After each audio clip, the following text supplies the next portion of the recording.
Hello and welcome to this mini lecture on the effective use of social media.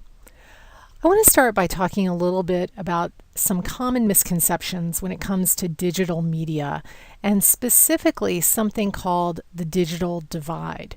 You know, there are a lot of people, when you tell them that you're planning to do a campaign that involves the heavy use of the internet or even particularly social media, who worry that you're not going to be able to reach a lot of groups of people, that somehow you're going to miss a lot of folks because there are haves and have-nots when it comes to technology. That's the idea behind the digital divide. And the digital divide was a real thing like 15, 16 years ago. But as you can see from this chart, and these aren't even the most recent statistics, the digital divide has really disappeared. By 2011, which of course is 3 years ago, and there should be some new statistics, by the way, due out this fall. The Pew Research Center is going to be publishing some new stuff, and so we'll see an update even of these figures. But by August of 2011, we had 78% of American adults using the internet, either at home or at work. And that is huge. So there's really not a whole lot of reason to think that you won't reach people somehow if you go out there through a digital platform. Just to give you an idea, 2 years ago, of what kinds of devices people were using. 2 years ago, 85% of people had a cell phone. About half of those had a smartphone. And of course, those numbers have continued to climb. About a quarter of the population of American adults had a tablet computer. More than half had a desktop or a laptop. And at that time, nearly 20% of people had an e-reader. Of course, these numbers have gone up since then, and this does represent some overlap. There are plenty of people out there with multiple devices, but as you can see, a lot of folks have access to technology. What's even more important to recognize is that there are almost no differences between people when it comes to race or income or even urban versus rural populations when it comes to their access to technology. Now, there are some new differences emerging which are important to recognize, and they're a little bit surprising to some people, but it does make sense when you think about it. We have seen in the last couple of years that African Americans and Hispanics are even more likely than white adult Americans to use the internet, to use social media, and particularly to use mobile media. Now, part of that is a factor of the age of those populations relative to the rest of the population. There are larger groups under 30 among African Americans and Hispanics, and that is a group that is that very heavily uses social media and mobile media. It's also a group that's gotten rid of their landlines in favor of mobile telephones and more in favor of smartphones. There are still some important gaps to consider when it comes to technology when we're talking about older Americans, so people who are retired, partly because they're not having access to the internet in a workplace, perhaps, and not all of them have internet at home. There are also gaps among people with very low education levels, less than high school, very low income levels, less than $20,000 a year.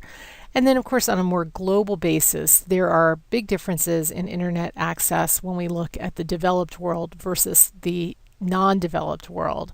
Although, again, there are other important trends to look at even when it comes to the global population, and we see that mobile phones, as you saw from the video that you watched by Eric Qualman, mobile phones have become even more common than toothbrushes across the world. But that doesn't mean smartphones for everybody. What it does mean is that many people around the world have access to texting, or SMS messaging, we call it. And so that's an important thing to know when you're developing a health communication campaign. So who are the people that don't go online? Why don't they go online? Among non-users, it's mostly because they don't really find anything of interest to them, or a small number say that it's too expensive. Only about 6% of people, and this again is referring to the American population, say that they do not actually have access to the ability to get on the internet. So that is again a huge change. And any campaign that you're planning nowadays needs to include a digital aspect just as it would include print or broadcast or other kinds of channels to get through to the audience that you're trying to reach. I want to turn now to talking about social media. And I think it's important to define what social media is, because sometimes people are like, what makes one thing social media and another thing like just the internet?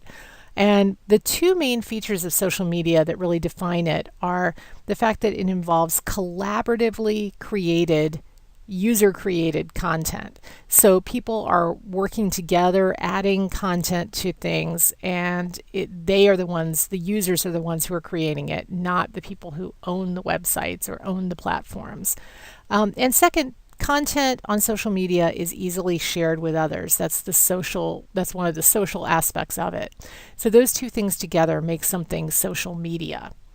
I think you'd be surprised to know that there is a lot of social media out there besides the usual suspects, besides Facebook and Twitter, besides even things like YouTube and WordPress.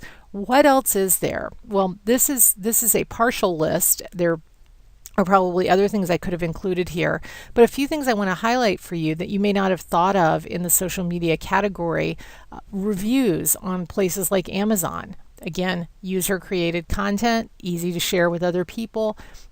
Customer reviews are a form of social media. Virtual worlds. If you have never had any familiarity with virtual worlds like Second Life, they are really a trip. They are a place where people can go and take on a virtual persona and interact with other people and do things. And they've been a great vehicle for communication campaigns. And we can talk in class about some examples of those.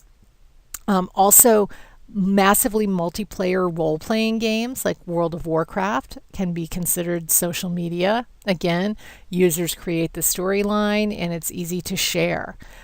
Some of these other things are going to be more familiar to you. Of course, texting applications like Snapchat, teleconferencing like Skype, user created, shareable, it qualifies as social media.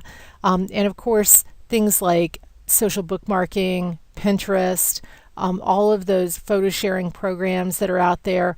It is all social media. And more we're seeing a lot of visual social media, especially on YouTube and Vine and Pinterest.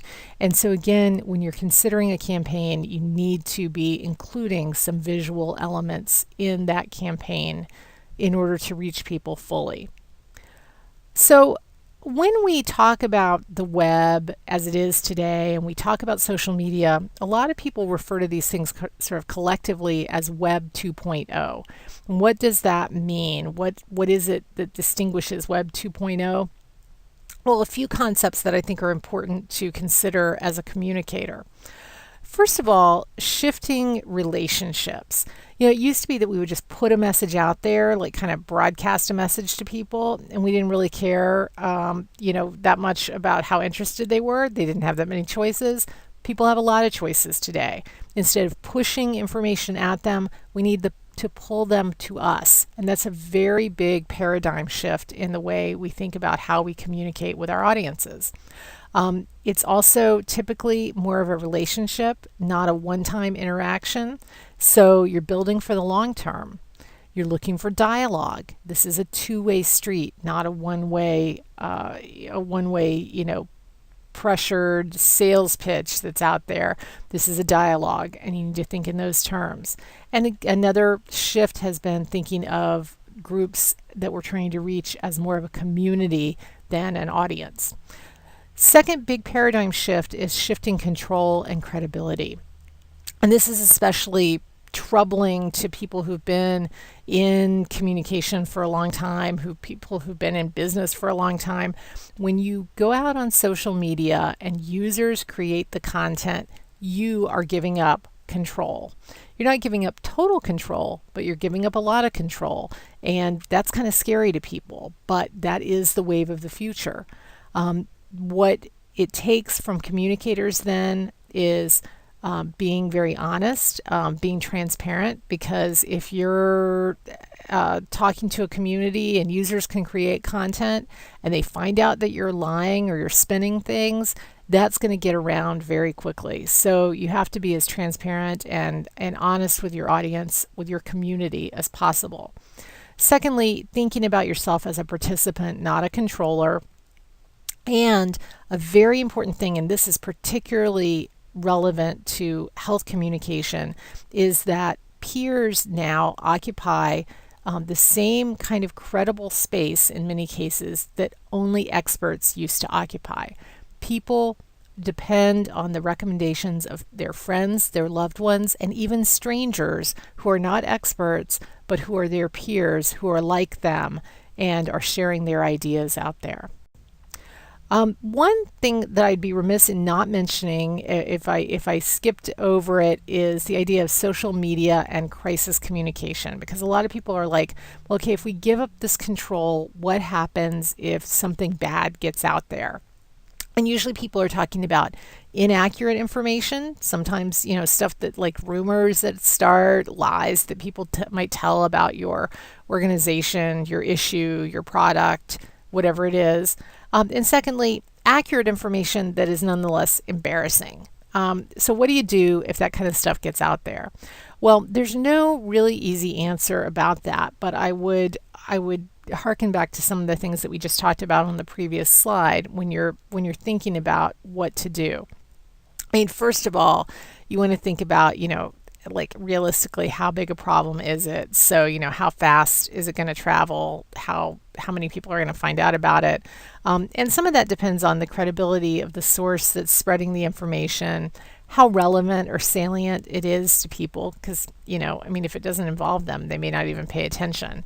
And of course, how severe the issue is.